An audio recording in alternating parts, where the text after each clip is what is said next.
Assalamualaikum warahmatullahi wabarakatuh. Saudaraku sekalian yang saya muliakan, perempuan kalian berharga. Ya, kamu begitu berharga. Bener nggak itu kata-kata itu? Bener sih, tapi ada syaratnya.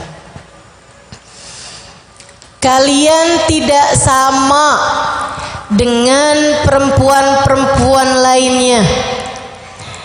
Ini taqaitun, jika kalian bertakwa. Itu ada syaratnya jadinya. Tidak semua perempuan berharga. Tidak semua perempuan mulia.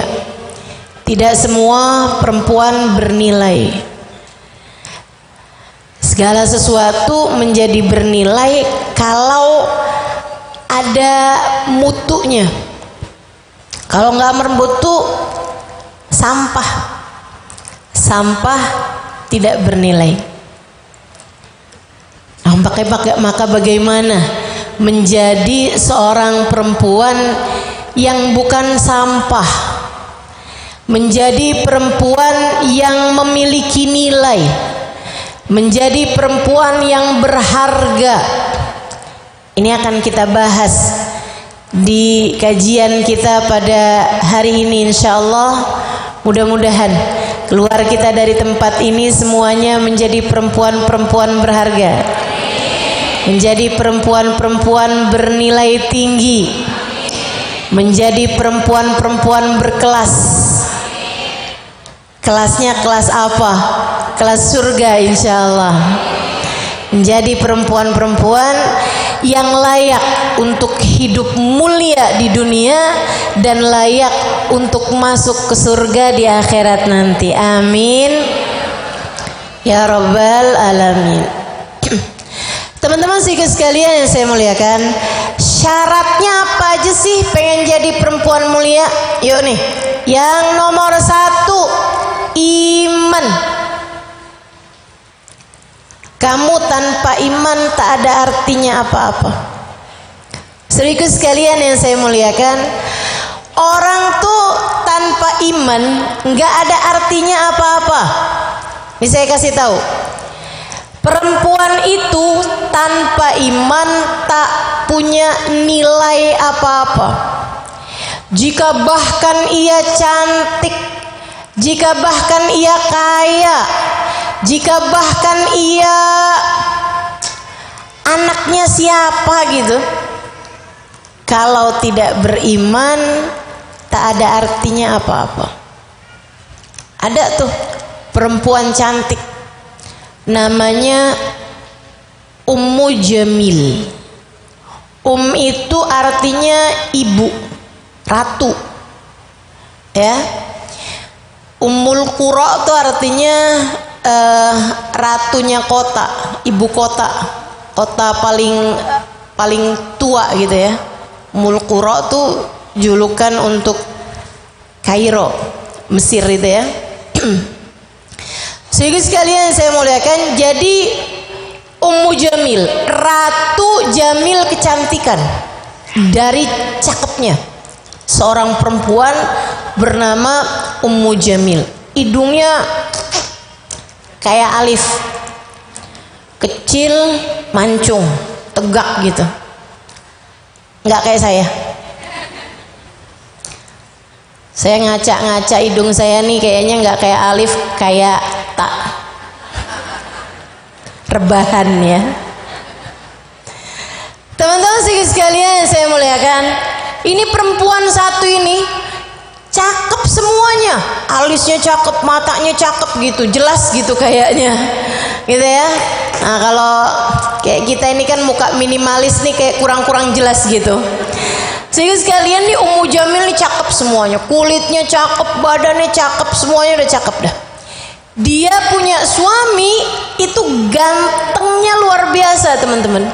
Sampai dari gantengnya orang lupa namanya, selalu panggil dia dengan pemilik wajah yang menyala. Pemilik wajah yang menyala. Dalam bahasa Arab pemilik itu abu. menyala itu adalah Lahab. Jadi suaminya namanya Abu, paman Nabi. Jadi kamu kalau selama ini ngebayangin Abu Lahab jelek, atau kamu salah. Abu Lahab tuh ganteng banget teman-teman. Abu Lahabnya ganteng, cakep. Istrinya Ummu Jamil, ratu kecantikan di kota Mekah. Bayang dong. Masya Allah. Sayangnya mereka tidak beriman. Si perempuan ini nih sayangnya tidak beriman.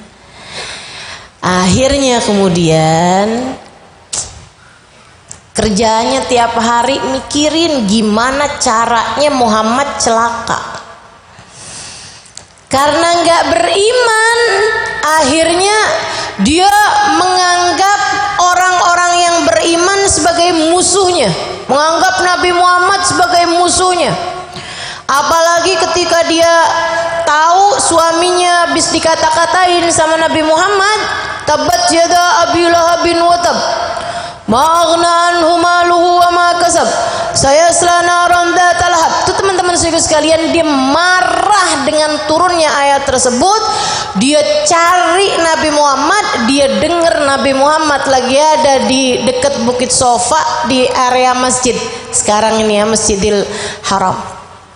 Dia pun datang ke sana dengan muka tegang, emosi yang tak tertahankan, keringetan, sampai keringetannya di bawah hidung. Udah lihat gak orang kalau lagi marah keringetan bawah hidung? Ya, dia bawa batu teman-teman sekalian yang cukup besar, dibawa tuh batu dengan kedua tangannya. Dia samperin, dia lihat di masjid ada sahabat Nabi Muhammad namanya Sayyidina Abu Bakar. Itu padahal kenyataannya Sayyidina Abu Bakar nggak sendirian, dia sedang bersama Nabi Muhammad. Tapi perempuan yang bernama Ummu Jamil, si ratu kecantikan cakep luar biasa ini teman-teman, dia cuman punya cakepnya hati, nggak punya iman, sehingga akhirnya dia nggak bisa lihat Nabi Muhammad. Ini Nabi padahal lagi berduaan nih sama Sayyidina Abu Bakar, lagi cerita-cerita siapa aja Abu Bakar sekarang yang masuk Islam, siapa aja nih, gimana nih dakwah kita nih. Udah lagi bahas-bahas kayak begitu, datang si Ummu Jamil dengan bawa batu itu. Dia bilang, ya Abu Bakar, Abu Bakar, mana tuh teman kamu tuh yang namanya Muhammad? Mana tuh si ponakan nggak tahu diri itu? Kan ponakannya tuh. Inni sami'at annahu qad hajana. Saya dengar dia habis ngata-ngatain kita. Kalau aja saya ketemu sama dia, saya akan pukulkan batu ini ke kepalanya. Itu Sayyidina Abu Bakarnya tinggal bengong aja gitu. Lah Nabi Muhammad di depannya, tapi nggak kelihatan gimana sih nih gitu. Sayyidina Abu Bakar senyum aja, bilangin tuh sama temen kamu tuh Muhammad, kalau aku ketemu sama dia, saya pukul dia dengan batu ini. Dia bawa lagi tuh batunya, dan Nabi Muhammadnya ada di situ. Sampai perempuan ini lewat jalan, Sayyidina Abu Bakar nanya, amma tarak ya Rasulullah, mara'at ya Rasulullah, dia nggak melihatmu wahai Rasul. Padahal kau di depan matanya gitu, dia nggak lihat Rasul. Nabi bilang, bagaimana dapat melihat aku, al-ainul umya, mata yang buta dari kebenaran. Saya serem sih ini. Bagaimana dapat melihat aku, mata yang buta dari kebenaran. Kamu kalau imannya nggak kuat, nggak bisa lihat Nabi Muhammad. Iman yang kuat bisa lihat baginda Nabi besar Muhammad. Lihat di mana Ustazah? ntar di akhirat. Makanya kita mesti minta sama Allah, ya mughallibal qulub tsabbit qulubana ala dinik. Wahai zat yang membolak-balikan hati, tetapkan hati kami berada dalam keimanan kepadamu. Minta iman sama Allah yang kuat biar bisa ketemu sama Nabi Muhammad. Jadi syarat utama kamu menjadi berharga yang nomor satu adalah iman. Kalau nggak beriman nggak ada nilaimu, teman-teman. Kalau kamu nggak percaya sama Allah, kalau kamu nggak percaya sama Rasulullah, kamu nggak punya nilai di mata Allah Subhanahu wa Ta'ala, dan Allah akan menjadikan kamu pun tidak bernilai di hadapan hamba-hambanya. Iman ini bikin kita jadi punya nilai. Alhamdulillah si ustazah, saya beriman kepada Allah. Teman-teman, iman itu ada prakteknya. Saya tahu kamu kalau ditanya siapa Tuhanmu, kamu bakalan bilang Tuhan saya Allah. Kalau ditanya siapa nabimu, kamu bakal bilang nabi saya adalah Nabi Muhammad. Tapi fahamkah kamu bahwa beriman kepada Allah adalah meyakini bahwa apapun yang terjadi semua dengan kehendak Allah? Beriman kepada Allah artinya meyakini bahwa pemberi rizki hanyalah Allah. Beriman kepada Allah artinya faham bahwa suamimu itu bukan memberi rizki, dia sama denganmu, hanya tukang makan rejeki. Sama, kamu sama suami kamu tuh sama-sama tukang makan rejeki, teman-teman. Bukan yang satu ngasih rejeki, yang satu diberi rejeki gitu, enggak. Huwar Razzaq, dialah Allah satu, sang pemberi rizki. Jadi teman-teman sekalian, kalau kamu nih misalnya gitu ya, sebagai seorang istri, taatmu kepada suami, sayangmu kepada suami bergantung dari seberapa transferan yang dia kirim kepadamu. Silahkan pertanyakan keimananmu.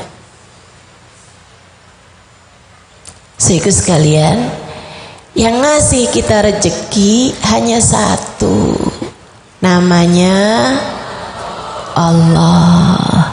Namanya Allah. Saudaraku sekalian saya muliakan, saya ingat ada cerita salah satu perempuan solehah kepada saya, orang sini, orang Indonesia. Saya sekarang jadi ingat nih sama cerita ini, cerita yang sangat-sangat menarik. Dia bilang, saya ustazah, beberapa tahun silam, lagi masih belum musim, belum ada telepon genggam, kayak 20-an, 25, 30-an tahun lalu gitu. Ya sekarang usia beliau sekitar 60-an ya. Ya zaman beliau muda lagi, 30-an tahun. Dia itu ceritanya nikah sama, dia orang Indonesia ya. Dia nikah sama orang Saudi Arabia, sama orang Mekah. Satu waktu dia pulang ke Indonesia. Habis pulang ke Indonesia, karena memang suaminya di sana, dia kemudian berangkat lagi ke sana. Nyampe di sana, dia masuk ke apartemennya, gitu kan? Tahu-tahu dia dapat surat dari suaminya. Suaminya menyatakan kepada dia bahwa suaminya menceraikan dia. Jadi sekarang dia nih harus menjalani iddah sebatang kara sendirian di negeri orang, di apartemen. Memang mereka kan tinggalnya kan di apartemen semua tuh di sana ya, rumahnya kan rumah tingkat ke atas. Jadi dia pun tinggal sendirian di apartemennya. Itu teman-teman saya sekalian, mungkin nih si mantan suaminya mengira bahwa dia pulang kali gitu. Dan keluarganya nyangkain kan dia udah sama suaminya di Mekah. Jadi ini sama-sama nggak ada yang cari tahu keadaan dia juga gitu. Dia bilang, dan ustazah, saya nggak punya uang, saya nggak punya apa-apa, dan saya sekarang mesti jalanin iddah untuk tidak keluar rumah. Saya tahu saya sekarang adalah seorang janda, diceraikan oleh suami saya, dan saya sekarang sendirian di negeri orang. Dia bilang, saya sempat galau, nangis-nangis, tapi habis itu saya mikir, ya Allah, orang bisa meninggalkan saya, tapi saya tahu Engkau tak akan pernah meninggalkan saya. Orang tua saya nggak tahu saya sekarang ada di mana. Mereka keluarga saya di Indonesia nyangkain saya bersama suami saya. Suami saya mantan ya, dia nyangkain saya pulang kembali ke negeri saya. Dia bilang, sekarang ini saya sendirian, akan tetapi saya tahu ya Allah, Engkau tahu keberadaan saya. Ibu-ibu sekalian, dia sehari 2 hari makanan yang dia punya habis. Dia udah sempat beli gitu ya dengan sisa uang yang dia punya. Terus habis itu habis. Hari besoknya itu dia bener-bener nggak punya makanan, nggak punya apa-apa, dan dia tahu orang iddah harus ada di dalam rumah. Jadi dia pun sendirian. Apa yang dia lakukan? Dia munajat sama Allah Subhanahu wa taala, ya Allah, ya Allah.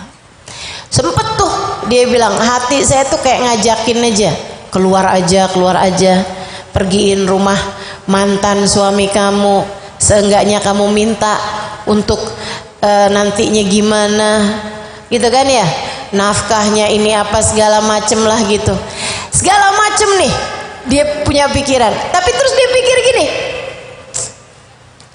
manusia bisa buat apa? Urusan saya sama Allah Subhanahu wa taala. Orang nggak tahu saya ada di mana, tapi Allah tahu saya ada di mana. Ibu-ibu sekalian, imannya dia bilang, kenapa saya harus khawatir urusan rezeki, urusan makanan saya? Saya di dalam rahim ibu saya aja Allah datengin kok rezeki saya. Betul gak? Bu, Dek, Kak, kamu dalam perut ibu kamu pernah kelaparan gak? Nggak pernah. Kamu dalam perut ibu kamu pernah stres gak? Nggak pernah. Kamu dalam perut ibu kamu pernah marah-marah nggak? Urusan duit, urusan rezeki, nggak pernah.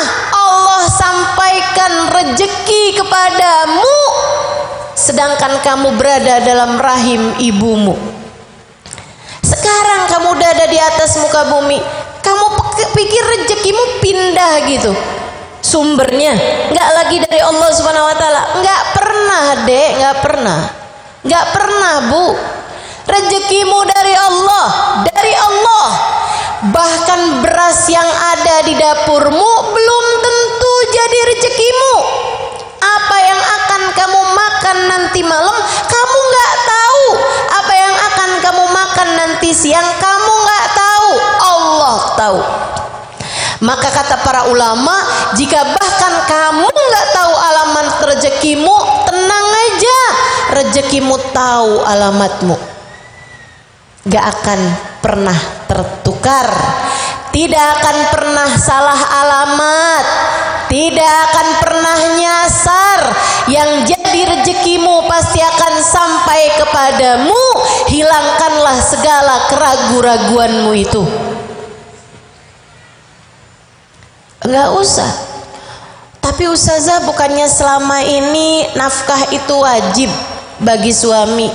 Suamimu bisa jadi adalah jalan rezekimu, tapi bisa jadi juga enggak. Teman-teman sekalian, kamu di majelis kadang dapat rezekinya dari majelis. Ada dikasih kue, ya kan ya? Kadang-kadang juga kamu nggak ada rezeki juga dari majelis. Karena memang nggak pernah tahu, nggak kebagian barangkali itu kan ceritanya. Sehingga sekalian saya muliakan, dan kadang-kadang nih ya, kadang-kadang di majelis pas ada dibagiin makanan tuh, kamu liatin tuh, ih kroket, kamu seneng banget tuh ceritanya. Pastel, donat. Akhirnya kamu ambil, kamu masukin ke tas, kamu pikir itu rezeki kamu, tahu-tahu lupa. Ingat-ingat baru 3 hari kemudian, pas mau pergi ke pengajian, buka tas kok bau gitu. Masya Allah. Pernah begitu? Oh berarti ini nih yang tukang ambil makanan. Masya Allah, Masya Allah. Itu tuh Bu tuh. Kalau bukan rezekimu nggak bakalan bisa sampai ke dalam perutmu, nggak bisa. Mau udah ada di tanganmu, mau udah ada di tas kamu, kalau udah bukan rezeki kamu nggak akan pernah bisa sampai padamu. Ini yang difahami nih sama teman saya yang cerita ini. Dia bilang, saya pun mulai, saya bilang, ya Allah, ya Allah, ya Allah, saya zikir, saya sholawatan, saya sibuk-sibuk sendiri aja, saya bersih-bersihin apartemen saya mandi, udah saya kerjain aja apa yang mesti saya kerjain. Dia bilang sampai waktu makan siang saya nggak punya makanan apa-apa. Mulai ini kalau orang hatinya nggak kuat-kuat imannya nih, udah kabur ini ya, udah bakalan nyari apa atau bahkan ngemis. Hati-hati teman-teman, kata Nabi Muhammad alaihissalam, tiap kali kamu minta sama orang, tiap kali kamu ngemis atau minta sama orang, ya'tilak nuktah sauda yaumal qiyamah, 1 titik hitam di wajahmu di akhirat nanti. Tiap kali minta, tiap kali 1 titik hitam. Gimana kalau orangnya tukang mintaan?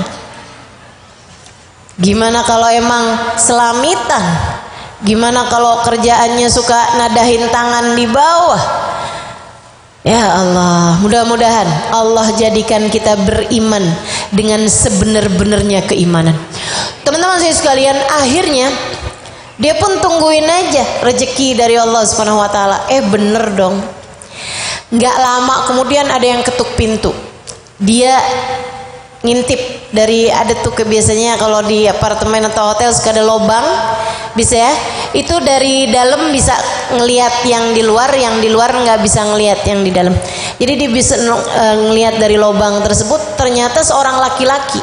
Dia nggak mau dong bukain. Saya perempuan, saya sedang iddah, saya nggak mau bukain pintu untuk laki-laki yang bukan mahram saya. Akhirnya terus dia diem aja, nggak mau bukain pintu. Terus gedor lagi dari luar, dia nggak mau bukain pintu. Dari yang asalnya ketuk gitu ya, dia nggak bukain pintu. Akhirnya orang tersebut ngedor gitu, yang di luar itu. Dia tetap nggak mau bukain pintu. Saya nggak mau ngerjain sesuatu yang nggak dihalalkan sama Allah. Saya mau menjaga diri, saya nggak mau ketemu sama laki-laki yang bukan mahram saya. Itu padahal udah lapar teman-teman. Dia bilang yang ngasih rezeki saya Allah, saya nggak mau urusan-urusan sama manusia, saya mau Allah aja. Jadi sekalian saya muliakan. Habis itu dia masuk lagi ke dalam, dia sholawatan apa segala macam gitu. Tahu-taunya orang tadi tuh gedor lagi, dia nggak bukain pintu, akhirnya ada surat masuk ke bawah. Ke bawah pintu itu ya, ada surat masuk. Dia pun buka surat tersebut, isi suratnya kayak begini nih. Maafkan saya, tapi saya ini adalah seseorang yang tinggal di atas apartemen kamu. Dia bilang saya beberapa waktu yang lalu bernadar, Kalau urusan saya yang ini tuh bagus, berhasil gitu ya. Dia ada satu project atau apa gitu. Dia bilang kalau urusan saya ini berhasil, saya akan ngasih orang di bawah apartemen saya senilai sekian juta gitu. Cara Allah ngasih rezeki sama hambanya itu emang luar biasa teman-teman. Luar biasa.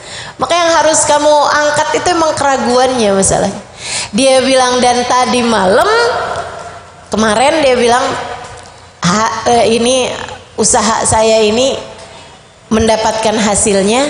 Jadi hari ini saya melaksanakan nadar saya tersebut. Bukalah pintunya. Saya tahu mungkin kamu adalah seorang perempuan yang tidak mau berjumpa dengan laki-laki. Dia bilang saya taruh semuanya di depan pintu rumahmu. Terima kasih dan saya sudah melaksanakan nadar saya. Wassalamualaikum warahmatullahi wabarakatuh. Dia buka teman-teman pintunya itu, semua bekal makanan dari beras, daging, semuanya ada di depan pintu rumahnya, termasuk uang dalam nilai jutaan rupiah gitu ya. Tapi itu pakai uang real itu kan, gitu di dalam amplop di depan pintu kamarnya. Jadi andai kamu tidak tahu alamat kamu sekalipun, tenang aja, Allah tahu alamatmu. Kamu nggak tahu alamat rezekimu, Allah tahu alamatmu dan rezekimu tahu alamatmu. Guru saya Babah Nur mengatakan tidak ada satu butir nasi kecuali ketulis di situ bakalan jadi rezekinya siapa. Nggak ada satu biji kurma kecuali ketulis di situ bakalan jadi rezekinya siapa. Nggak akan pernah bertukar, nggak akan pernah tertukar, nggak akan ada yang pernah salah alamat. Teman-teman sekalian, jangan ragu-ragu urusan rezeki, jangan ragu-ragu urusan rezeki. Nilaimu ada pada keimananmu kepada Allah.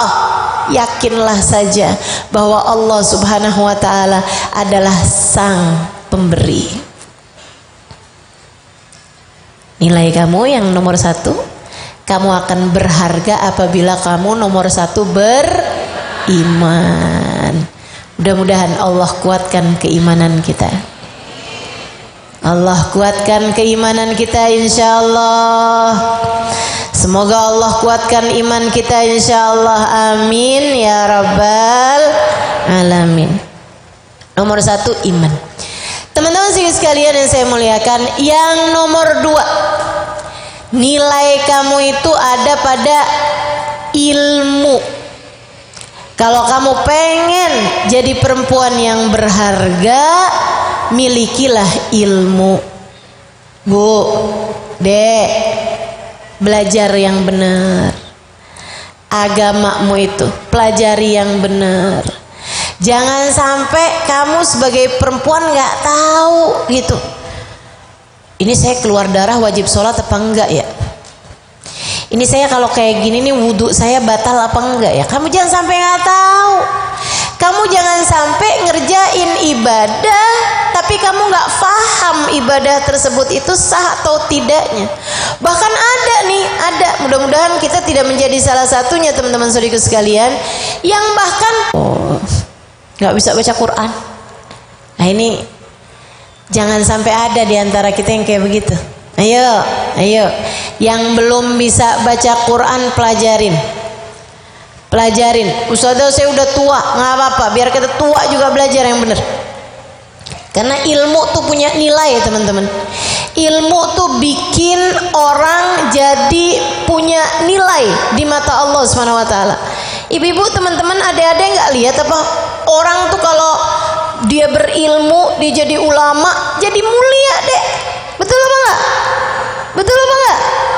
Masya Allah. Orang tuh kalau punya ilmu dia jadi bernilai gitu. Subhanallah. Makanya kalau mau nyari kemuliaan adanya pada ilmu. Kata Nabi Muhammad gini, man arada dunya fa alaihi bil ilmi. Siapa yang pengen mulia dunia, dia mesti punya ilmu. Siapa yang kepengen bahagia di akhirat, mulia di akhirat, dia juga mesti berilmu. Wa man arada huma fa alaihi bil ilmi. Siapa yang kepengen mulia dunia akhirat, maka itu juga bisa didapat dengan ilmu. Perempuan-perempuan mulia semuanya adalah perempuan-perempuan yang berilmu. Ngerti ilmunya, difaham. Faham menjalin hubungan sama Allah tuh mesti kayak gimana. Faham nata hati mesti kayak gimana. Bahkan semakin kamu berilmu, semakin ngerti isinya Al-Quran, ilmu tersebut akan menjadi cahaya yang menerangi jalan kehidupan dirimu itu. Kamu sebagai perempuan kalau berilmu, kamu bakalan jadi mulia, teman-teman. Makanya jangan berhenti belajar. Belajar aja terus, gitu ya. Jika andai ilmu kamu tuh nggak bisa bikin kamu mulia dunia, sekurangnya kalau kamu terus saja menuntut ilmu agama, maka sekurangnya ilmu tersebut bisa bikin kamu mulia di akhirat nanti. Ada nih, ini salah satu cerita yang sering diceritakan oleh guru kami, Sayyidil Habib Umar bin Hafid. Ada dulu seorang perempuan tinggal di satu kampung. Dia tuh punya nama tapi orang lupa menamanya karena dia tuh seringnya dipanggilnya miskinah. Perempuan miskin. Emang beneran miskin? Adik-adik jangan difoto saya ya. Iya. Baik, sedikit sekalian saya mau, Ustazah kenapa sih nggak mau difoto? Saya itu belajar kepengen, masih baru kepengen dan masih baru belajar untuk jadi seperti yang disampaikan Sayyidah Fatimah tentang perempuan. Ini nih salah satu dari ilmu nih. Ya, Sayyidah Fatimah menyampaikan tentang sebaik-baik perempuan, an la tara rajulan wa la yarahar rajul, yang tidak dilihat laki-laki dan yang tidak melihat laki-laki.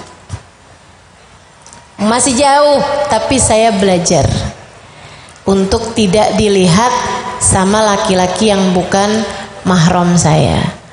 Nah, kalau teman-teman foto, takutnya kan ntar fotonya kan dilihat sama suaminya, dilihat sama anaknya yang di HP itu, takutnya kemana-mana. Enggak kok Ustazah, nih HP saya pegang sendiri gitu, cuman buat liatin doang kalau kangen mau Ustazah misalnya nih.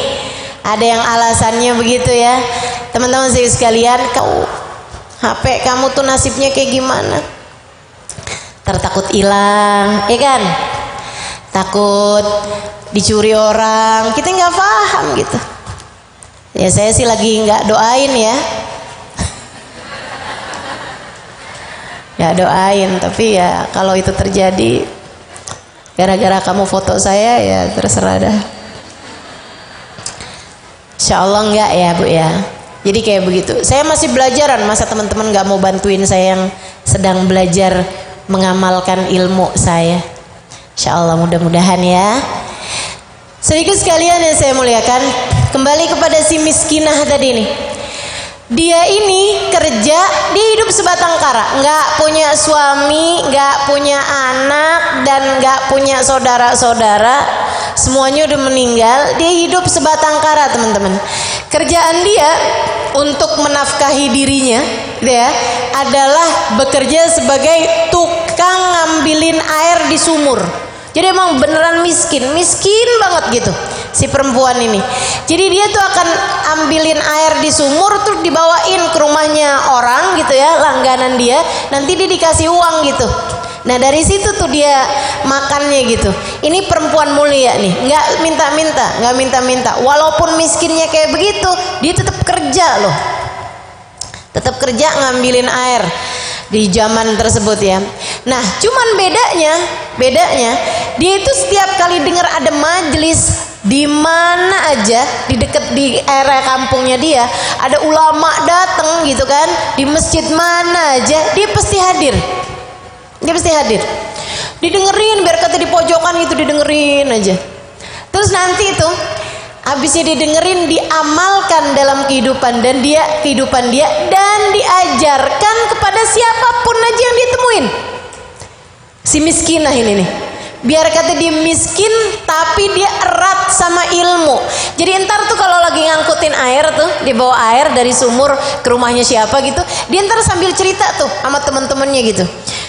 Ini kan kita udah masuk bulan Rejab nih, jangan lupa yang katanya Ustadz kemarin tuh yang di masjid itu tuh, katanya gini, kita kalau habis subuh sama habis maghrib selama bulan Rajab nih baca doa itu, Allahumma ufirli warhamni wa tub alayya, Allahumma ufirli warhamni wa tub alayya 70 kali pagi hari sama 70 kali malam hari habis maghrib. Oh iya, untung kamu ingetin nih miskinah, kalau nggak saya lupa. Oh tuh kan, sama itu lagi tuh bulan Rejab pokoknya banyakin puasa katanya. Dia selalu tuh ingetin tuh teman-temannya tuh, gitu kan. Dia ceritain apaan kemarin tuh ada Ustazah Halimah tuh, saya hadir tuh di majelisnya, yang di Masjid Raya Bogor gitu kan. Cerita Ummu Jamil, ya ampun. Apa yang dia terima dari ilmu dia sampaikan kembali teman-teman sekalian kepada siapapun aja yang dia temuin.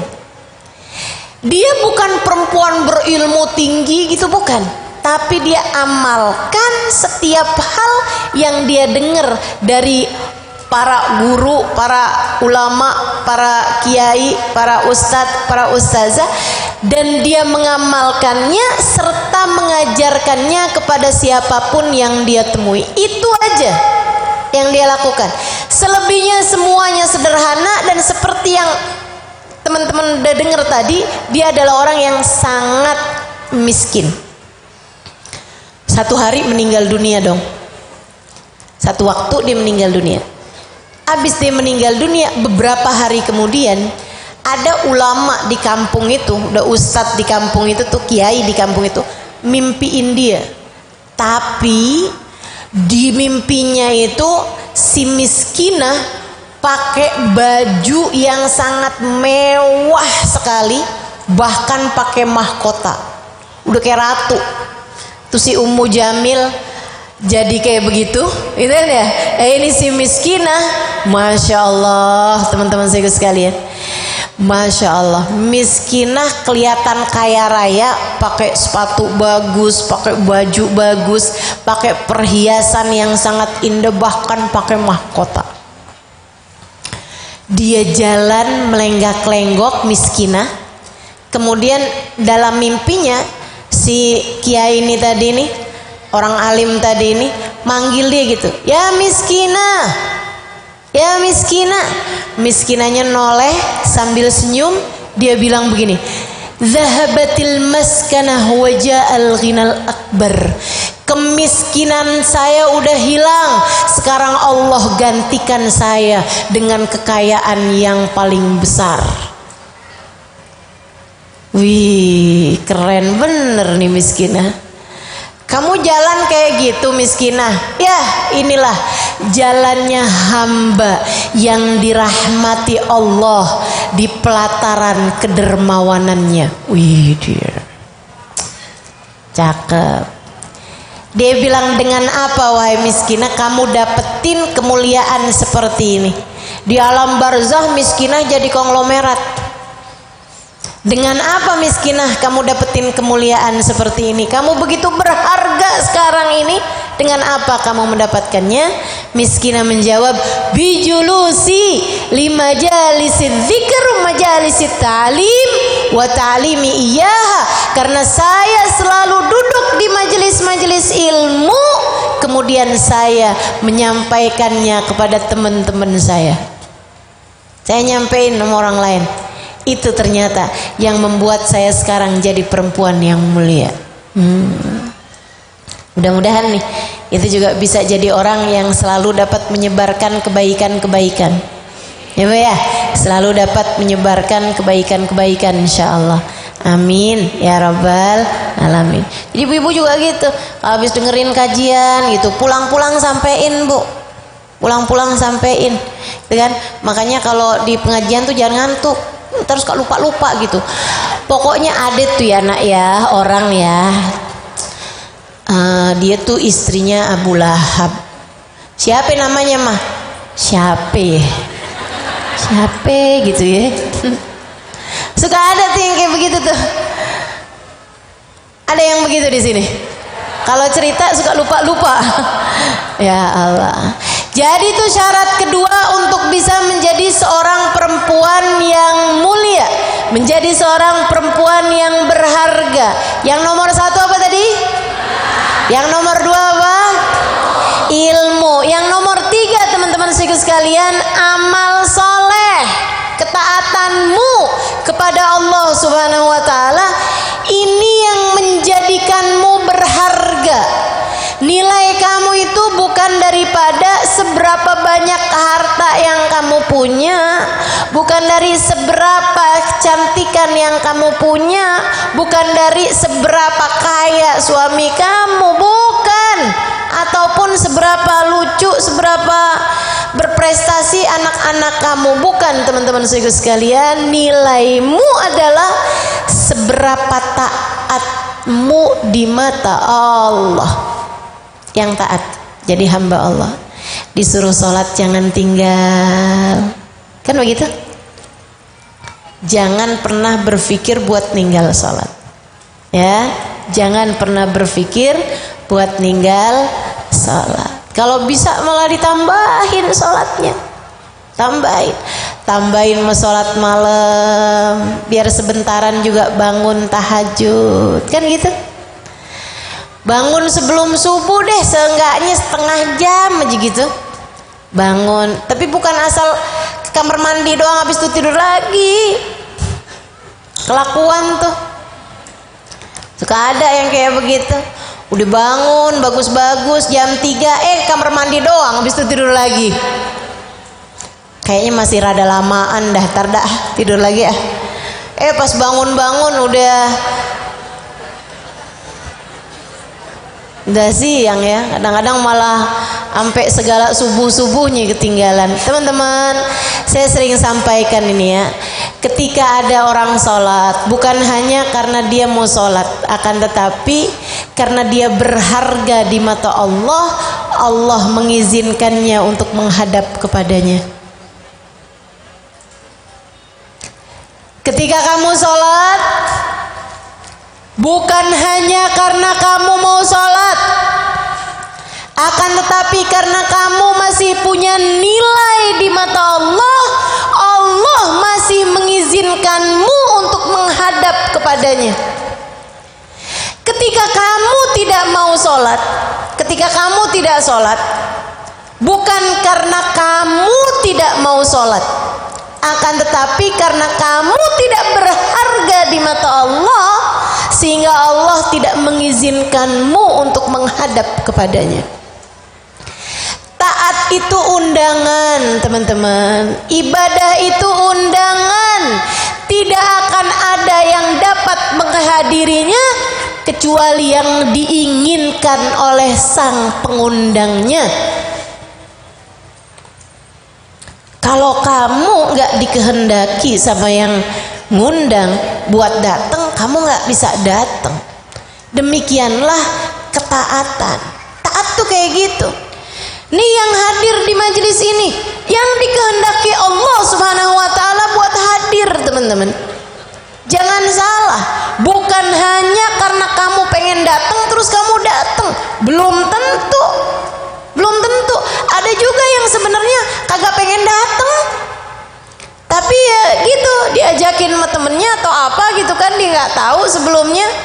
Pas kemarinan lihat ada flyernya di situ tuh, ada balihonya, datang dah, tahu datang. Ada berapa banyak loh orang-orang di sini tuh yang tadi malam nggak berniat datang tapi akhirnya datang. Ada Ada juga di sini yang asalnya niatnya mau datang tapi hari ini jadi nggak datang. Ada juga yang begitu. Itu siapa yang netepin? Siapa yang menentukan? Allah Subhanahu wa ta'ala.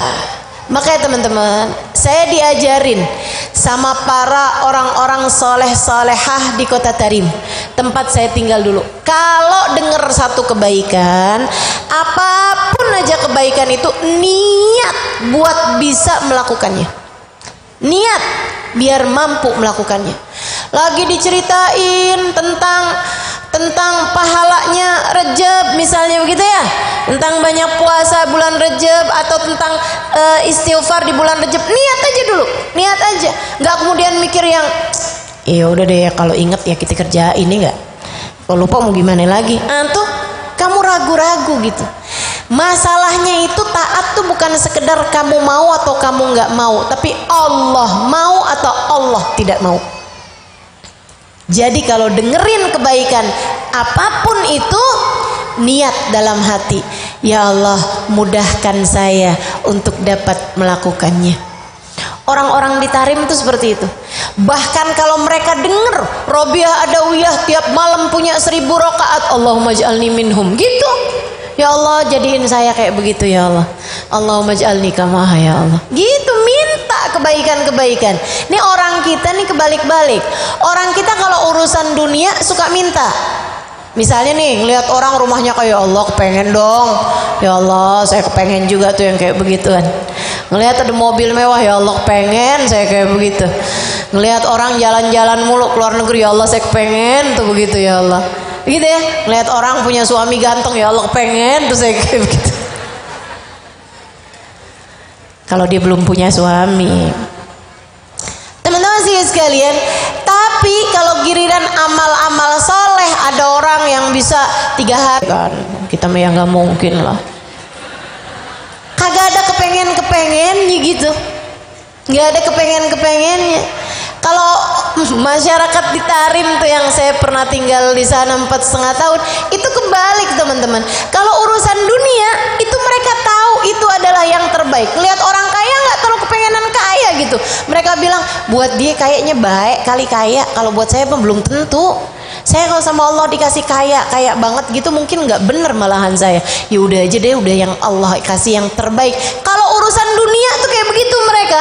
Tapi kalau urusan akhirat, urusan ibadah, apapun aja dari kebaikan ibadah yang mereka dengar, angkat tangan, ya Allah saya kepengen jadi yang kayak begitu. Ya Allah saya kepengen jadi yang kayak begitu. Gitu teman-teman. Saya bahkan pernah dikasih tahu nih ya, ada satu ustazah. Dia bilang kayak begini, sekarang dia udah jadi ustazah nih sekarang. Dia bilang saya itu kenapa salah satu hal yang membuat saya pergi mondok, kemudian belajar agama, kemudian sekarang jadi ustazah. Dia bilang saya zaman saya SMP dulu, dia bilang saya pernah dibawa sama ummi saya pergi hadir majelis, saya lihat Ustazah Halimah ngajar di situ. Dia bilang saya bengong aja ngelihatnya, saya masih muda, dia bilang saya masih SMP. Dia bilang saya liatin, ya ampun pinter banget ya, saya pengen tuh jadi kayak gitu. Terus saya cerita sama abah saya, dia bilang abah saya, abahnya adalah seorang ustadz ya, lulusan Mekah. Dicerita sama abahnya, tadi bah udah lihat ustazah bah, ustazahnya masih muda. Zaman itu saya masih muda ya, pas di SMP kan saya masih muda. Dia bilang, abahnya terus bilang kayak gini, nak, nih abah mau ngasih sama kamu ilmu. Kamu nak, kalau ngelihat orang yang solehah, yang ibadahnya bagus, yang ilmunya banyak, kamu kalau ngelihat ulama, orang-orang yang dimuliakan Allah, kamu lihat dan kamu kagum, kamu minta sama Allah, ya Allah saya kepengen jadi seperti itu. Kemudian bacalah sholawat dan bacalah surat Fatihah. Sholawat sama Fatihah. Allahumma sholli ala Sayyidina Muhammad. Ya Allah saya kepengen jadi kayak begitu. Fatihah gitu. Gitu. Kita kalau dengerin kebaikan-kebaikan, ada orang bisa begini, ada orang bisa begitu, urusan kebaikan, gitu ya. Ada orang tuh bangun masjid, bagus masjidnya, gitu ya. Ada orang bisa bikin pondok pesantren, masya Allah. Andai pun kamu nggak seperti itu, kamu bisa minta kepada Allah agar salah satu dari anak-anakmu ada yang kayak begitu. Gitu teman-teman. Baca apa tadi? Sama Fatihah. Saudara sekalian saya muliakan, itu ibadah pada Allah Subhanahu wa taala, undangan. Kamu jadi bernilai kalau kamu itu punya hubungan sama Allah Subhanahu wa taala yang sangat erat, yang sangat dekat, dan itu bisa terlaksana dengan ibadah-ibadahmu kepada Allah, dengan ketaatan-ketaatanmu kepada Allah Subhanahu wa taala. Saya ceritain Ibunda Habib Umar bin Hafid, guru saya. Itu teman-teman saya sekalian, anaknya kan sampai bisa jadi anak soleh kayak begitu ya. Sampai anaknya bisa jadi wali min auliyaillah, Habib Umar bin Hafid. Kemudian lagi Habib alim masyhur itu mufti teman-teman, mufti kota Hadramaut Tarim. Ibundanya, nih kamu perlu kenalan nih sama orang anaknya bisa jadi soleh-solehah kayak begitu. Saya banyak ketemu sama putra sama putri-putri beliau ya. Itu putri-putrinya masya Allah semuanya. Semuanya orang-orang masya Allah semua. Orang-orang yang ngeberkahin semuanya gitu. Emang luar biasa banget. Saudara sekalian, beliau ini Hubabah Zahra namanya. Perempuan sederhana, perempuan yang ya kalau dibilang kayak yang kaya gitu, enggak juga. Enggak, teman-teman, sederhana sekali. Bahkan dulunya lebih sederhana lagi. Dulunya awal-awal nikah itu beliau itu punya rumahnya tuh kecil banget, yang sampai rumahnya itu cuma satu kamar, satu dapur gitu ya. Kamar nyambung kamar, terus di luar kamar itu dapur, ada kamar mandi sama ruang tamu yang sangat-sangat kecil. Tapi suaminya Habib Muhammad bin Hafid itu ngajar.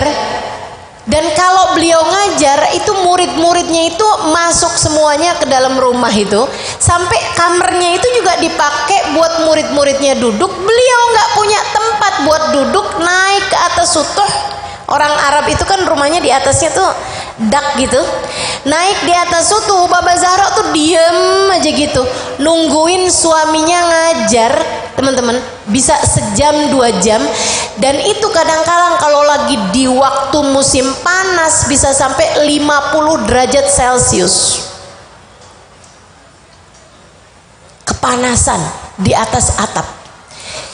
Beliau teman-teman saya sekalian, tiap kali ngerasain kepanasan itu selalu doa sama Allah. Ya Allah, saya kepanasannya di dunia aja ya Allah, di akhirat jangan. Tiap kepanasan dia taat sama Allah Subhanahu wa taala, dia ibadah pada Allah Subhanahu wa taala, dia bilang ya Allah, saya kepanasannya di dunia aja, di akhirat jangan. Teman-teman saya sekalian, saya ingat banget sama Hubabah Zahra itu adalah orang yang ada kejadian apa aja beliau selalu ingatnya sama akhirat. Saya pernah satu waktu lagi di majelis di waktu malam gitu ya, kita lagi hataman Quran, terus lagi ada majelis lah gitu kan, di waktu malam-malam di Daruz Zahra ada Hubabah Zahra di situ di depan kita semuanya gitu ya. Lagi kita enak-enak gitu di majelis tersebut itu tiba-tiba lampunya mati.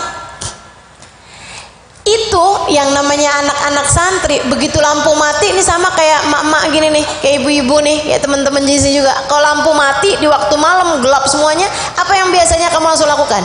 Teriak, kayak yang gitu kan, kaget gitu, lampu mati teriak gitu. Semuanya seperti itu, gitu kan, kecuali Hubabah Zahra. Hubabah Zahra begitu lampu mati itu beliau langsung bilang kayak gini, Allahumma nawwir kuburana ya Rabb. Ya Allah, terangkanlah kubur kami nanti ya Allah. Masya Allah, Masya Allah. Ini memang hatinya nggak pernah lupa sama Allah, hatinya nggak pernah lupa sama akhirat, yang dipikirin selalu saja urusan akhirat. Ini jadi perempuan bernilai teman-teman, yang doanya mustajab, yang selalu dipandang Allah dengan pandangan kasih sayangnya. Nah, kalau bicara taat, Hubabah ini cerita disampaikan sama putri beliau. Jadi waktu saya nulis bikin buku Bidadari Bumi, saya kirim surat sama cucu Hubabah Zahra. Waktu itu Hubabah Zahranya udah meninggal. Waktu saya bikin buku Bidadari Bumi kedua, itu baru aja ya di masa pandemi kemarin, tahun 2021. Saya masukkan beliau sebagai salah satu dari Bidadari Bumi. Saya kirim surat sama cucunya, saya minta diceritain tentang neneknya. Akhirnya kemudian mereka cerita tuh, mereka bikin surat panjang sama saya, ceritain tentang kehidupannya, biografinya Hubabah Zahra. Ini salah satu cerita yang saya dapeti dari putri beliau. Teman-teman saya sekalian, kata putrinya gini, Hubabah Zahra itu saya tinggal bersama dengan Hubabah Zahra dari sejak saya muda sampai dengan saya umur gitu kan ya. Itu dia bilang tidak ada satu malam pun yang umi saya ketinggalan tahajud. Umi saya nggak pernah ninggal tahajud kecuali satu kali, satu malam doang. Seumur hidup teman-teman, nggak pernah ninggal tahajud kecuali satu malam. Dan tahajud bukan asal tahajud. Kata putri-putrinya, kami kalau malam-malam kebangun, kemudian kami keluar dari kamar kayak mau ngambil air, mau ngambil minum, mau kamar mandi gitu, kami suka lewatin kamarnya Umi dan kami sering mendengar isak tangis Umi dari dalam kamar. Tahajud dengan linangan air mata, dengan tangisan. Apa yang beliau minta? Ya Allah, sayangi saya ya Allah. Ya Allah, ampuni saya ya Allah. Ya Allah, sayangi keluarga saya ya Allah. Ya Allah, ampuni semuanya ya Allah. Ya Allah, gitu. Sehingga sekalian saya muliakan, dia bilang umi saya seumur hidupnya nggak pernah ninggal tahajud ya, dari mulai remaja gitu kan, nggak pernah. Sekalinya doang nih ninggal tahajud, gara-garanya malam hari itu beliau lelah dan sedang kurang sehat juga. Kemudian memang lagi habis selesai acara gitu, jadi memang badan udah capek banget juga gitu kan, tidurnya udah larut malam. Beliau bangun ketika dengar suara adzan. Beliau tuh tinggalnya di samping Masjid Al-Mudhar. Jadi beliau nggak bangun sampai dengar suara azan. Pas bangun itu pas adzan subuh. Adzan subuh. Itu begitu beliau bangun, kata putrinya nih, begitu beliau bangun pas adzan subuh, gemeteran badannya sampai kayak nggak sanggup turun dari tempat tidur. Adzan. Itu adzan subuh. Ya Allah, Zahra nggak bangun tahajud. Ya Allah, maafin Zahra ya Allah. Ya Allah, saya nggak bangun tahajud, maafin ya Allah. Maafin ya Allah. Gemeteran kakinya kayak nggak bisa bangun dari tempat tidur. Ya Allah, Zahra nggak bangun tahajud ya Allah. Ya Allah, ya Allah, kasihanin Zahra ya Allah. Astagfirullah, ampuni ya Allah, ampuni ya Allah. Kata putrinya, sepanjang hari itu umi saya menangis gak henti karena ketinggalan satu tahajud. Nih, perempuan berharga tuh yang begitu. Hah? Kalau kamu jadi perempuan nangis kamu karena tersinggung. Kalau kamu jadi perempuan nangis kamu karena cemburu. Kalau kamu jadi perempuan nangis kamu karena nggak dapet transferan. Kalau kamu sebagai perempuan nangis kamu karena ada yang ngatain kamu begini, kamu begitu, kamu sakit hati. Itu gak ada bedanya kan antara kamu sama perempuan yang tidak beriman kepada Allah sama perempuan yang kafir.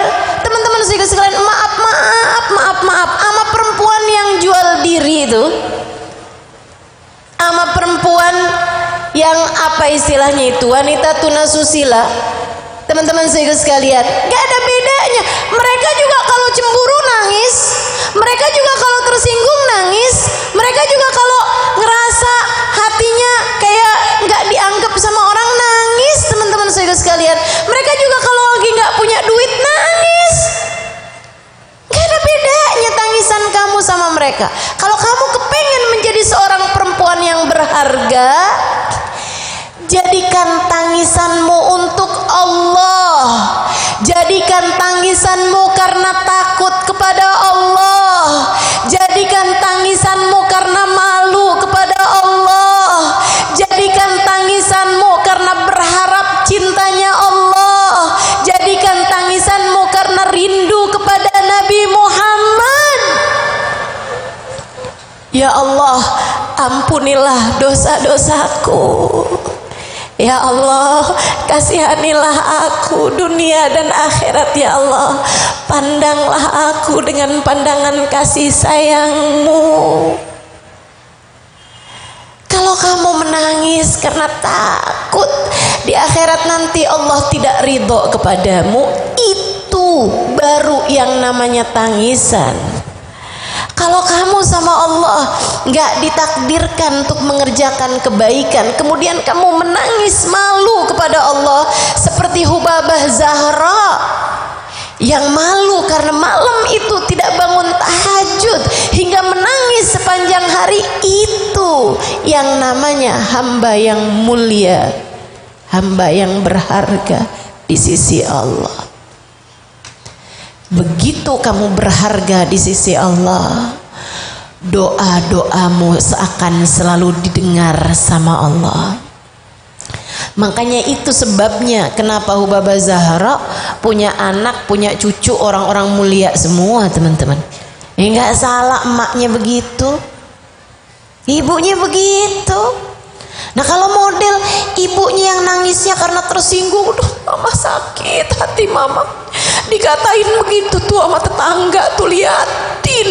Ntar tuh Allah maha membalas. Kamu sangkut pautin Allah sama emosi kamu. Kata Allah, kamu yang emosi kenapa aku dilibatin? Kamu yang emosi kenapa saya yang suruh bales? Teman-teman saya sekalian, dan kamu tuh ya, kalau bilang bahwa tenang, liatin nanti Allah akan balas, kamu gak pernah mikir apa bisa jadi keburukan yang sekarang kamu terima adalah balasan Allah buat kamu di masa lalu. Kamu mungkin sering berbuat itu kepada orang lain, sehingga Allah sekarang membalasmu dengan hal yang seperti itu. Maka mari teman-teman saya sekalian, belajar untuk menjadi perempuan yang mulia dalam taat pada Allah Subhanahu wa taala. Nih Hubabah Zahra waktu ditanyain gini nih, "Hubabah, kok anak-anaknya bisa jadi anak-anak soleh-soleha, gimana caranya dah Hubabah? Anak-anak Hubabah Masya Allah semuanya gitu, gimana Hubabah caranya? Kasih tahu kami dong." Kata Hubabah, "Gampang nak. Anak-anak itu adalah cerminan orang tua. Kamu kalau kepengen cerminmu bagus, ya gampang, kamunya aja tinggal bagusin. Nanti yang dicerminkan juga jadi bagus. Solehahkan dirimu, anak-anakmu akan menjadi soleh-soleha." Gitu kata beliau. Hubabah Zahra. Kabarnya Hubabah Zahra lagi nimang anaknya yang Habib Ali masyhur. Itu beliau suka bilang itu, Ali Mufti gitu. Subhanallah. Di masa dewasanya Habib Ali masyhur menjadi mufti Kota Tarim. Waktu bawa gendong-gendong Habib Umar bin Hafid, beliau suka bilang ini, Umar waliullah gitu. Kalau gendong-gendong bilangnya Umar waliullah. Subhanallah. Kita sekarang lihat bagaimana Habib Umar menjadi wali min auliyaillah, menjadi alim, menjadi ulama dari ulama-ulamanya Allah Subhanahu wa taala. Ibu-ibu, jangan suka ngomong yang gak bagus tentang anakmu. Apalagi kalau kamu sampai ngedoain buruk buat anak-anakmu. Jangan Ibu ya. Semarah apapun dirimu, jangan pernah ngatain anak, jangan pernah ngedoain buruk buat anak. Yang bagus-bagus aja kalau ngomong. Yang bagus-bagus aja. Solehah gitu ya, anak soleh gitu aja. Saya pernah diajarin, ada satu perempuan solehah, dia cerita sama saya ustazah pernah denger nih dari ada orang ulama juga, dia bilang katanya gini, kamu semarah apapun sama anakmu, semarah apapun sama anakmu, jangan pernah ngedoain buruk. Doanya gini aja, ya Allah, saya memang marah sama anak saya memang kesel sama anak saya, tapi saya ridho sama dia ya Allah. Saya marah sama anak saya kesel sama anak saya, tapi saya ridho sama anak saya ya Allah. Maka ridhoilah anak saya. Bukankah kau mengatakan ridhomu terletak pada keridhoan orang tua, murkamu terletak pada kemurkaan orang tua? Saya ridho sama anak saya ya Allah, maka ridhoilah anak saya. Kenapa gitu? Anak kalau diridhoin sama orang tua, Allah ridho. Allah kalau ridho tuh bakal dibikin anak tersebut akan selalu mendekat kepada kebaikan-kebaikan. Tapi begitu kamu bilang saya nggak ridho sama anak saya, itu Allah nanti nggak ridho. Allah kalau nggak ridho sama seorang anak, akan dijadikan anak tersebut menuju ke jalan neraka, teman-teman. Orang nggak diridhoin sama orang tuanya, masuknya kemana? Neraka. Nah kalau udah anak jalannya ke neraka, ya udah tuh bakalannya selalu aja kepada hal-hal buruk terus. Makanya anak kalau nggak diridhoin sama orang tuanya, tambah jelek dah. Kelakuannya tambah jelek, akhlaknya tambah jelek, ibadahnya tambah jelek. Makanya jangan sampai ngedoain buruk sama anaknya. Mudah-mudahan Allah jagain kita semuanya insyaallah. Amin ya rabbal alamin. Itu udah berapa tuh? 1 apa tadi? 2 apa tadi? Ilmu. 3 apa tadi? Amal ya. Dan yang keempat, terakhir teman-teman saudaraku sekalian yang saya muliakan, kamu kalau kepengen jadi perempuan yang berharga, perempuan yang bernilai di mata Allah Subhanahu wa taala, karena sejatinya kamu memang berharga di mata Allah, maka syarat mutlak untuk menjadi seorang perempuan berharga adalah berhati bersih. Bersihkan hatimu. Jangan biarkan kebencian kepada siapapun mengotori hatimu. Jangan benci sama orang. Jangan benci sama orang, siapapun orangnya. Jangan dendam sama orang, siapapun orangnya. Kamu kalau kepengen jadi perempuan mulia, jika ada di hatimu sekarang orang yang belum bisa kamu maafkan kesalahannya, demi nilaimu di mata Allah, demi kemuliaanmu di mata Allah, ibu-ibu, kakak-kakak, adik-adik, saran saya saat ini juga ucapkanlah, ya Allah, saksikanlah saya sudah memaafkan dia. Maafin. Karena nggak ada perempuan bisa jadi mulia di mata Allah kalau hatinya kotor. Hati kotor tuh dengan naruh dendam dalam hati. Seumur hidup nggak bakalan saya maafin. Dia berbuat kesalahan kepada saya begini. Kapan bikinnya? 30 tahun yang lalu. Ya Allah. Dan 30 tahun, dari sejak 30 tahun tidak ada satu sholat pun yang terangkat darimu. Sayang teman-teman, sayang. Amal ibadah tuh diterima sama Allah, salah satu syaratnya kamu harus terbebas dari salah satu dari 3 orang. Katanya Nabi Muhammad, salasatun la turfa salatuhum fawqa ru'usihim shibra. 3 kelompok orang kalau ngerjain sholatnya nggak keangkat di sisi Allah, nggak keangkat di sisi Allah. Keangkat aja enggak, gimana mau diterima? nggak diterima, gimana mau dibales? Gimana mau berpahala? Keangkat aja enggak. Kata Nabi Muhammad, tidak terangkat darinya fauqa ru'usihim shibra, 1 jengkal pun dari atas kepalanya. Salatnya ketolak. Siapa itu? Imam, pemimpin yang dibenci sama kaumnya. Ya, pemimpin yang dibenci sama kaumnya. Pemimpin tuh apa aja? Semuanya nih.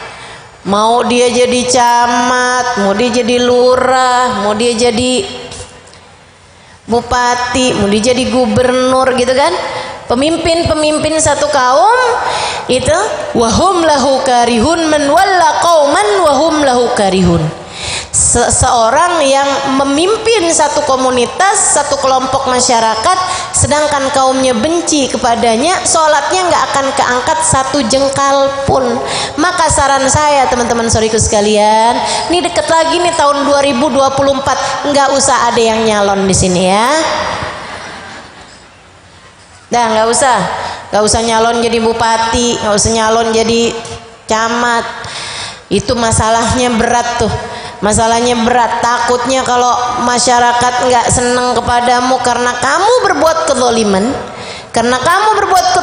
masyarakat nggak demen kepadamu, sholatmu nggak keangkat 1 jengkal pun. Itu sebab pertama. Sebab keduanya, kayaknya kagak ada yang milih dah. Kayaknya kamu nggak kepilih dah, jadi mendingan nggak usah ya. Resiko akhiratnya jauh lebih berat, lebih aman-aman udah. Jadi rakyat jelata aja udah. Biar kita dihisab dengan apa yang kita lakukan aja, nggak dihisab atas penilaian orang lain kepada kita, insya Allah. Itu satu. Yang kedua, katanya Nabi Muhammad alaihissalam, orang yang sholatnya nggak keangkat 1 jengkal pun dari atas kepalanya adalah imratun batat wa zawjuha 'alaiha sakhit, seorang istri yang sedang tidak diridhoi oleh suaminya. Istri kalau nggak lagi diridhoi sama suaminya, itu teman-teman saya sekalian, sholat kayak apapun suaminya nggak ridho, nggak keangkat 1 jengkal pun. Makanya kamu hadir majelis juga kalau nggak diridhoi sama suami, percuma gitu. Makanya saran saya nih, kalau yang lagi ada masalah nih sama suami, suaminya lagi nggak ridho, dah buruan dah. Mumpung Israel belum datang, mumpung hayat masih dikandung badan, mumpung nyawa masih belum terkeluarkan dari tubuh, teman-teman saya sekalian, minta ridho sama suamimu, ya. Para suami nih, para istri yang punya suami, minta ridho sama suaminya. Suami kamu ya, bukan suami orang. Yang terakhir, kata Nabi Muhammad alaihissalam, yang sholatnya nggak keangkat 1 jengkal pun, imra'at akhwan mutasariman, 2 orang yang sedang bertikai, 2 orang yang masih di hatinya terdapat dendam antara satu sama lain. Kamu, di hati kamu masih ada pertikaian sama seseorang dari hamba Allah yang muslim, hamba Allah yang muslimah. Itu selama kebencian tersebut, dendam tersebut di dalam hati, sholatmu nggak keangkat di sisi Allah Subhanahu Wa Taala. Maka betapa pentingnya hatimu buat bersih, teman-teman sekalian. Bersihin hati. Habisnya gimana ya Ustazah, yang dia kerjain tuh nyakitin banget sama hati saya Ustazah, jadi saya nggak bisa gitu, nggak rela gitu mau maafin dia begitu aja. Gimana caranya biar saya ini bisa lega maafin dia? Ini saya kasih tahu teman-teman, sebenarnya kalau kamu beriman, kamu tahu dong bahwa tidak ada sesuatu terjadi kecuali dengan izin Allah. Apapun yang terjadi tuh, dia nyakitin kamu apa segala macam, ujung-ujungnya sumbernya, ketetapannya, takdirnya dari Allah Subhanahu Wa Taala. Dan Allah selalu punya takdir baik dalam setiap apapun yang dia takdirkan kepadamu, terutamanya adalah untuk menghilangkan kesombonganmu. Kalau semua orang memuliakanmu, bagaimana kamu bisa belajar tawadhu? Kalau semua orang baik terus sama kamu, bagaimana kamu bisa belajar sabar?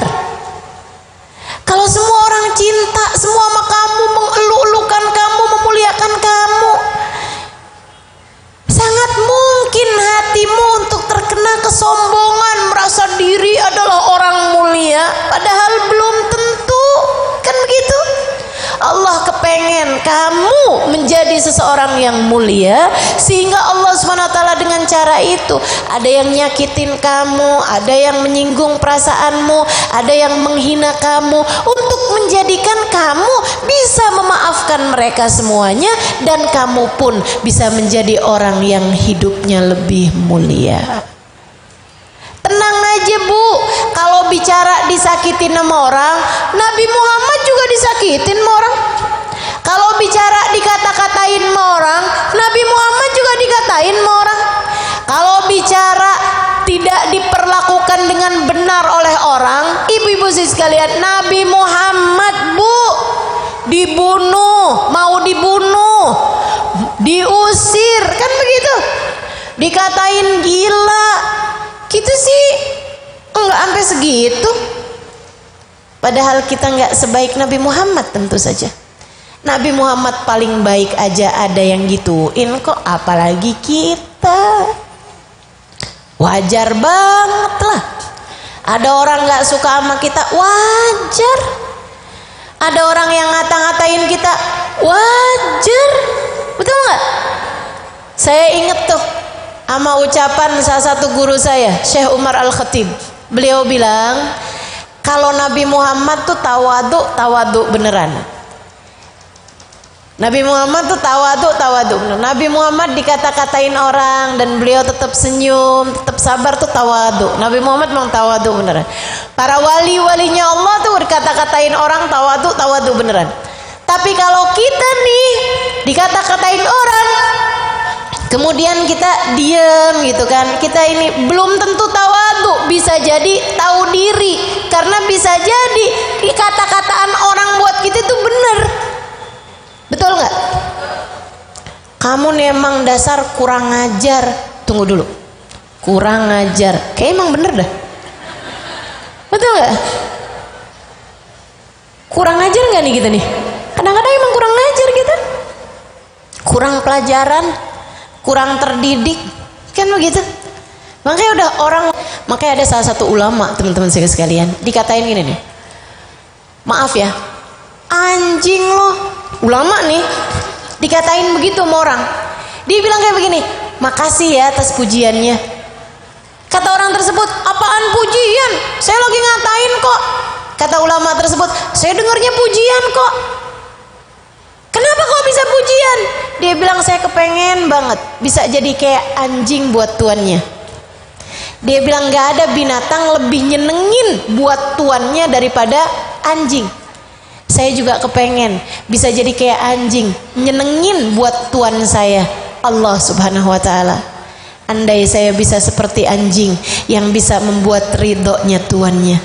Allahumma ja'alna kama, ya Allah jadikanlah saya seperti anjing. Teman-teman saya sekalian, luar biasa banget nih ya, hati bersih itu kayak begitu. Hati bersih itu kayak begitu. Masya Allah, Masya Allah. Nih ya, bener banget loh. Nilai kita nih paling banyak nih urusannya sama hati nih. Hati bersih tuh bakalan jadi orang mulia. Ini cerita terakhir nih, karena memang ini adalah syarat terakhir. Kamu pengen jadi mulia, pengen jadi berharga, ya ini dia syaratnya. 1, iman.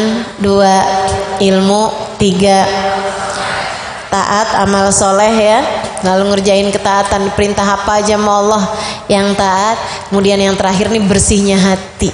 Ini asli teman-teman sekalian, ini bersihnya hati ini paling signifikan dalam urusan menjadikan kita berharga atau enggak berharga, karena memang hati adalah pusat pandangan Allah Subhanahu wa ta'ala kepada kita. Ini cerita terakhir saya nih. Saya diceritain belum lama, beberapa bulan yang lalu, sama ada salah satu guru saya yang datang kemari, namanya Hubabah Syarifah Al-Haddar, Habib Muhammad bin Abdullah Al-Haddar. Beliau dari kota Sewun, beberapa bulan yang lalu datang ke Indonesia. Kita doakan mudah-mudahan beliau panjang umur, sehat afiat, taatillah, sehingga bisa datang lagi ke negeri kita insyaallah. Ya, ada seorang perempuan teman-teman. Salah satu gurunya Hubabah Syarifah ini cerita sama saya nih, Hubabah Syarifah nih. Ya Allah Halimah, kalau aja masih hidup saya kenalin kamu dah sama beliau, katanya gitu. Masya Allah banget. Ini adalah perempuan, salah satu dari perempuan paling Masya Allah yang pernah saya kenali.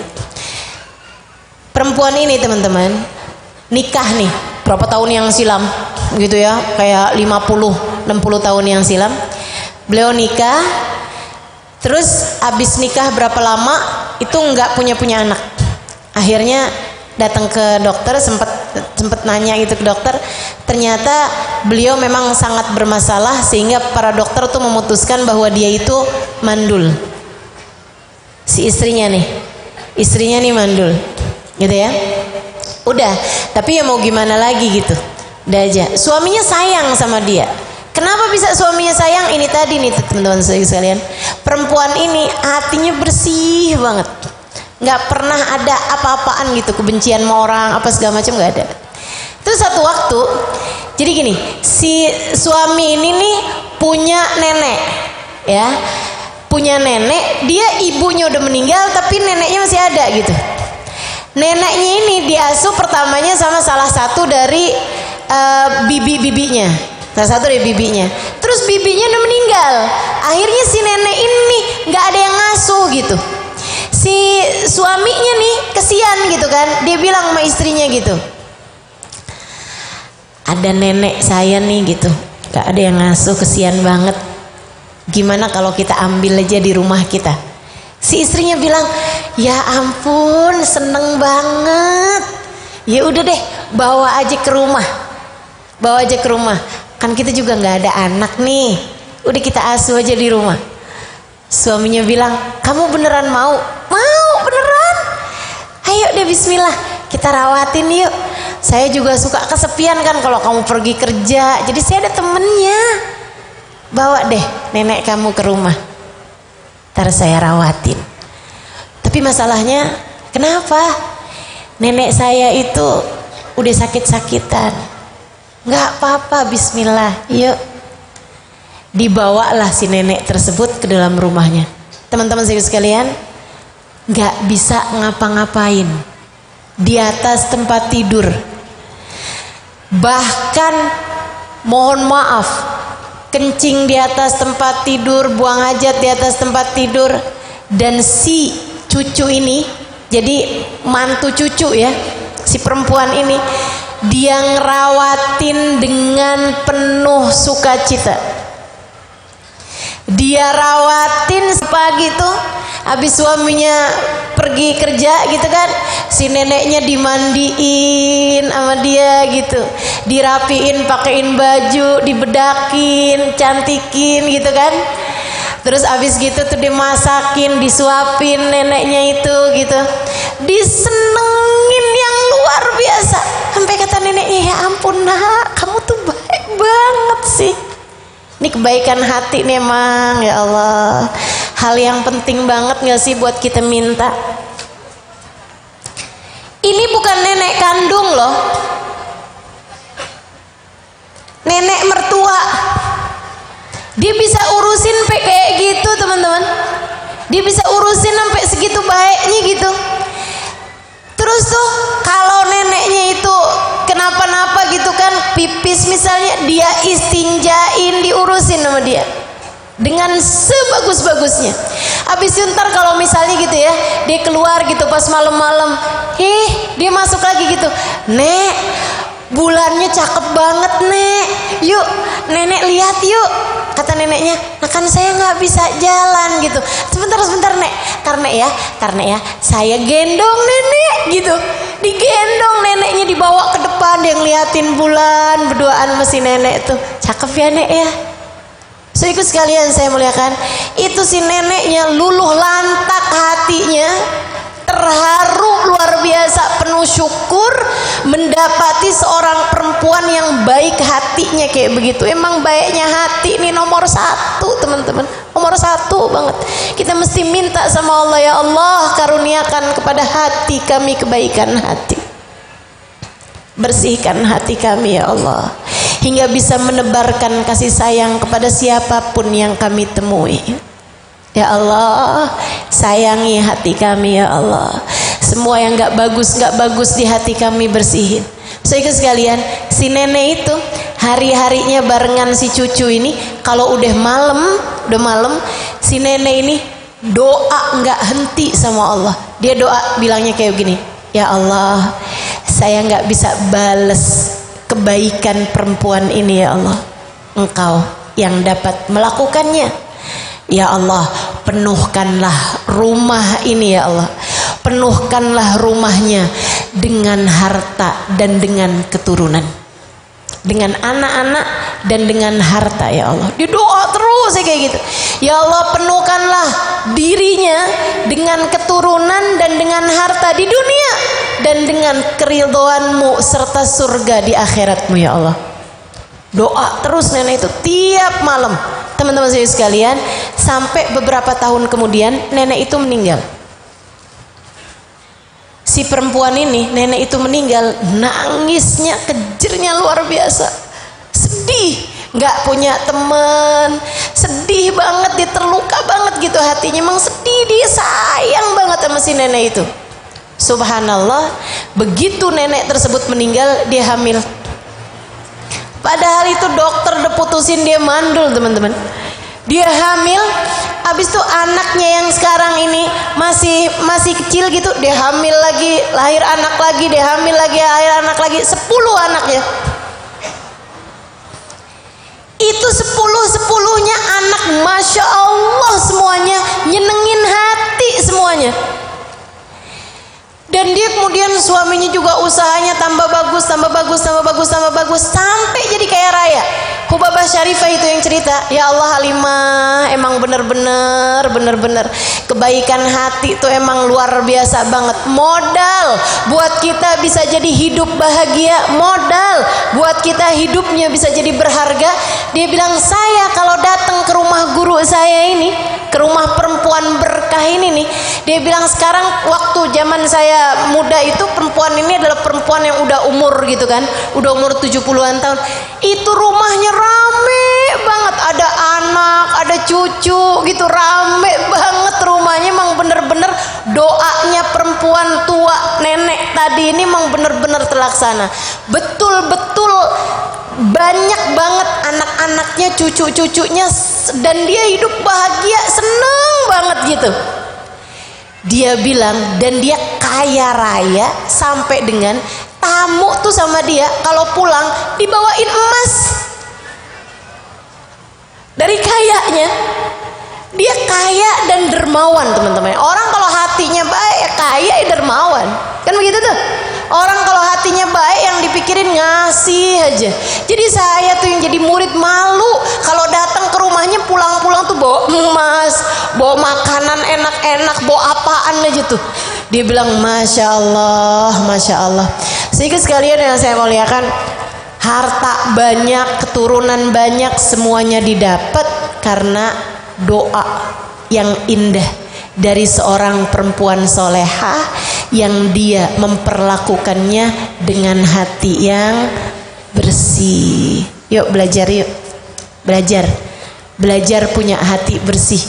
Ini kalau 4 syarat ini nih ada semuanya sama kita nih, nggak salah, nggak bukan, pokoknya udah pasti kamu akan menjadi seorang perempuan yang berharga di mata Allah.